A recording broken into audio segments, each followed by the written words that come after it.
नमस्कार मित्रांनो. ठरलं तर मग मालिकेचा जबरदस्त प्रोमो रिलीज झालेला आहे. या प्रोमोमध्ये आपल्याला पाहायला मिळेल, सायली म्हणते की आता प्रियाच मला सांगू शकते की मी खरी तन्वी आहे की नाही हे विचारण्यासाठी सायली जेलमध्ये जाणारच असते. की प्रिया आता तिला आवाज देऊ लागते. म्हणजेच मित्रांनो, प्रिया आता घरापर्यंत पोहोचली आहे. तर इकडे कल्पना म्हणते की आमच्या घरातून तू निघून जा. सगळेच तिला घराबाहेर काढण्याच्या मागे असतात. पण मात्र प्रिया म्हणते की मी अश्विनच्या बाळाची आई होणार. तर आता प्रियाच्या तोंडून हे सत्य ऐकल्यानंतर सगळ्यांनाच खूप मोठा धक्का बसतो.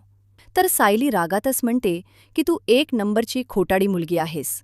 पुन्हा घरात येण्यासाठी तू आमच्याशी पुन्हा खोटं बोलते.